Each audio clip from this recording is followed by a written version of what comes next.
La question courante est de savoir comment être délivré de sa vie propre. En nous basant sur notre expérience personnelle, nous dirons que la délivrance dont nous nous occupons en cet instant comprend 3 phases et en même temps 3 facteurs.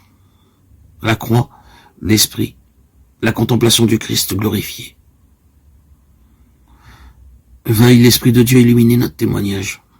Sur la croix, le Christ s'offrit en sacrifice pour le péché du monde.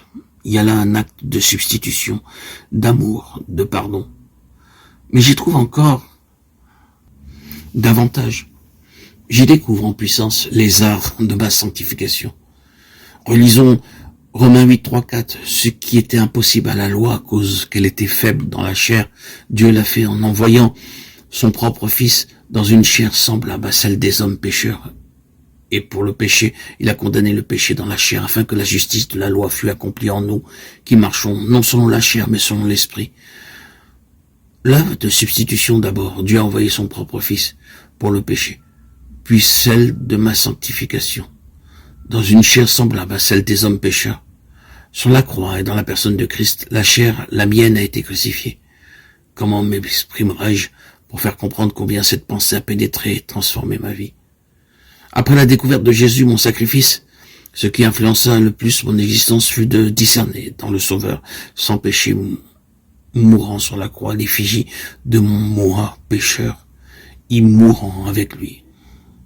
Voici à peu près ce que furent mes pensées, pour autant que je puisse rendre la profonde impression reçue. Alors, Dieu a cloué au bois la ressemblance de mon moi pécheur. La croix est symbole de dégradation, d'infamie, maudit et quiconque est pendu au bois.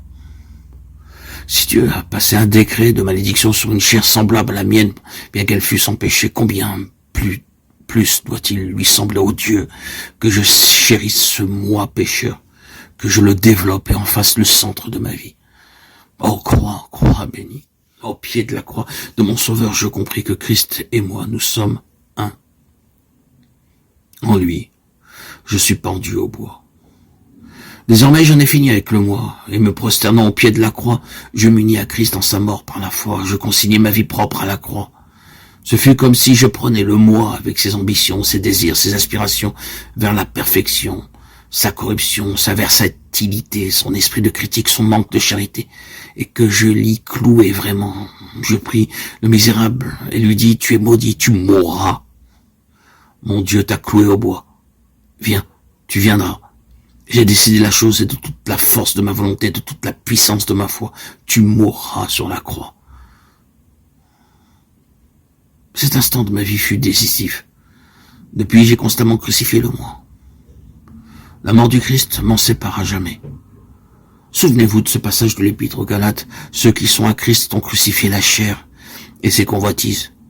Le temps employé dans l'original est l'aoriste, l'action continue. Ils ont crucifié. Ils crucifient.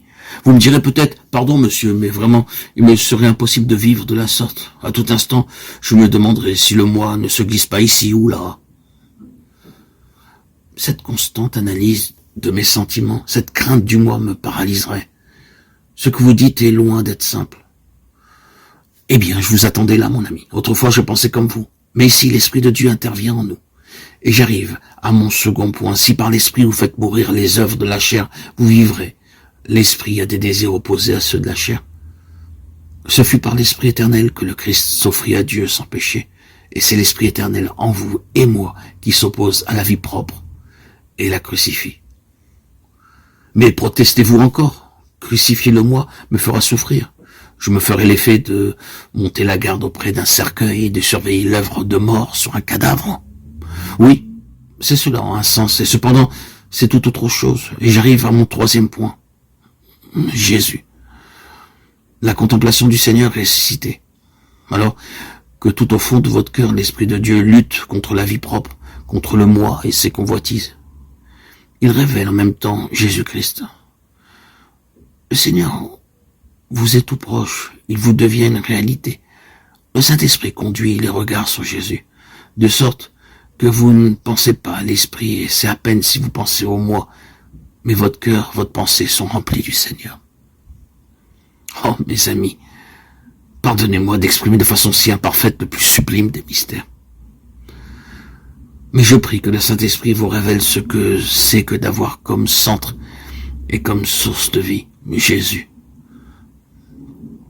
Jusque-là, le centre, le mobile, le principe directeur, ça avait été le moi. Ah, qu'il soit maudit ce moi, qu'il soit crucifié ce malfaiteur, ce Barabbas. À l'inverse de ceux qui demandaient à Hérode l'élargissement de Barabbas, nous disons à mort le malfaiteur, à mort le moi, à mort, et que vive le Christ. Non pas Barabbas, non plus moi, mais Christ. Que le Seigneur illumine ses pensées dans vos cœurs pour l'amour de son nom.